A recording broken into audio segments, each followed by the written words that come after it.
Salam sejahtera Bapak, Ibu, serta saudara-saudari semua. Untuk memulai renungan tentang firman Tuhan ini, mari kita bersatu di dalam doa. Tuhan Allah Bapa di surga yang memenuhi hati, akal, dan pikiran serta perasaan kami umat manusia, berfirmanlah kepada kami sebab kami bersedia untuk mendengar, dan atas pertolongan Roh Kudus mampukan kami agar boleh melaksanakan firman-Mu itu di dalam kehidupan kami sehari-hari. Hanya dalam nama Tuhan Yesus kami mohon kepadamu. Amin.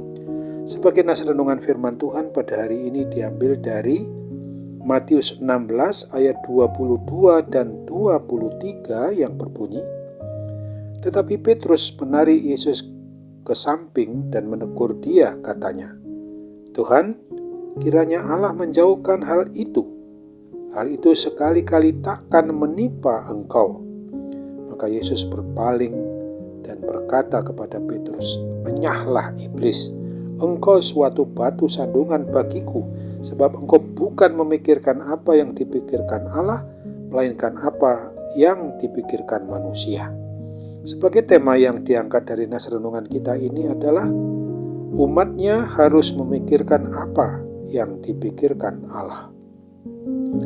Simon Petrus sebagai murid yang selalu cepat bereaksi merespon perkataan Tuhan Yesus, dia langsung menegur Tuhan Yesus yang dianggapnya tidak selayaknya Tuhan Yesus harus menderita.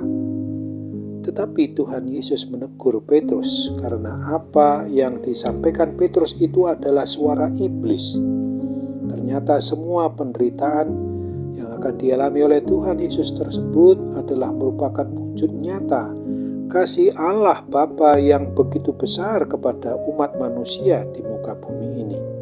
Dengan sengaja Ia menyerahkan Tuhan Yesus Kristus, anaknya yang tunggal itu, untuk dijadikan korban penebus dosa umat manusia, agar kita terbebas dari belenggu kuasa kematian kekal atau kuasa maut itu, dan menerima kelak untuk sampai kepada kehidupan yang kekal di surga.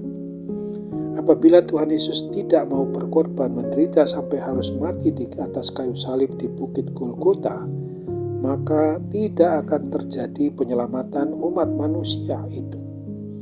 Dengan merenungkan kebenaran firman Tuhan ini, maka hendaknya kita sebagai orang yang sudah mengaku beriman percaya kepada Kristus, marilah kita selalu memohon pertolongan Roh Kudus agar kita dimampukan untuk menyadari betul betapa besarnya kasih Tuhan Allah Bapa kita itu kepada kita di dalam Yesus Kristus dan dalam persekutuan Roh Kudus hingga kini dan sampai selama-lamanya. Tuhan telah memberikan hadiah keselamatan kekal secara cuma-cuma bagi kita orang yang memang mau percaya dan hidup di dalam nama Tuhan Allah Bapa, di dalam Yesus Kristus dan dalam persekutuan Roh Kudus. Kita ini sebagai orang yang dalam hidup yang lama yang dipenuhi oleh dosa, sudah seharusnya oleh perbuatan dosa itu kita dihukum mati dan memperoleh kematian kekal selama-lamanya di alam maut itu. Akan tetapi sesungguhnya dengan kebangkitannya kita telah dibebaskan dari penghukuman kekal. Untuk itu, marilah kita sadari kiranya kita tidak mau menyia-nyiakan kasih Tuhan yang begitu besar itu. Hendaknya kita selalu mau hidup kudus di hadapan Tuhan Allah Bapa di sorga, untuk mengandalkan Roh Kudus supaya kita dimampukan menuruti petunjuk maupun segala perintah-perintah menurut kebenaran firman-Nya itu, supaya nama Tuhan kita Yesus Kristus senantiasa dipuji, dimuliakan di dalam kehidupan kita sehari-hari. Oleh sebab itu, mari ingatlah akan firman Tuhan Yesus Kristus yang telah ditulis di dalam kitab Injil Yohanes 3 ayat 16 ini. Karena begitu besar kasih Allah akan dunia ini, sehingga Ia telah mengaruniakan anaknya yang tunggal, supaya setiap orang yang mau percaya kepadanya tidak binasa, melainkan beroleh hidup yang kekal. Amin. Mari kita kembali bersatu dalam doa.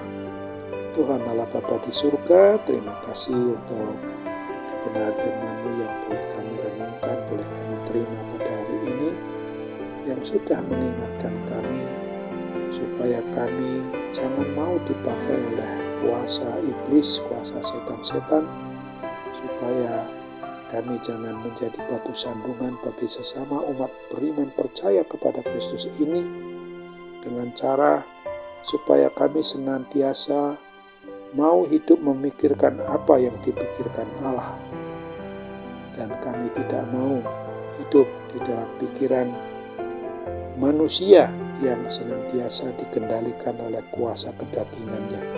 Kami percaya Tuhan mau sambut akan harapan dan doa kami kepadamu ini, karena kami hanya memohon, meminta dengan segala kerendahan hati kami kepadamu. Melalui dan di dalam Kristus Yesus saja kami akan mengalami hal yang terbaik menurut kehendak-Mu itu. Kami juga mau mendoakan bagi setiap kami yang merindukan adanya kesembuhan, kepulihan dari segala gangguan kesehatan, kuasa sakit penyakit yang hingga kini masih sedang menguasai diri kami, Bapa. Kiranya urapi berkati seluruh proses pengobatan, diagnosa dokter, perawatan, dan semua juga perhatian bagi setiap orang yang kami kasihi dan mengasihi kami, supaya Tuhan berkenan untuk mengabulkan harapan dan doa kami dengan penuh iman hanya kepada Kristus, sehingga kami sungguh-sungguh layak untuk menerima mujizat kepulihan dan kesembuhan itu adalah karena kasih-Mu yang begitu besar bagi kami, anak-anak-Mu yang senantiasa mau berserah kepadamu. Bapa yang Maha Baik, kami mau doakan juga bagi setiap kami yang hingga kini masih belum mendapatkan apa yang menjadi pengharapan, dan doa-doa kami semua untuk hal-hal yang memang kami rasakan berkenan di hati Tuhan karena menuruti kebenaran firman-Mu. Tuhan juga pasti kami dapat menerimanya, asal segala sesuatunya memang menurut kehendak-Mu. Hanya dalam nama Tuhan Yesus saja kami mohon sesuai dengan kehendak-Mu ini. Amin.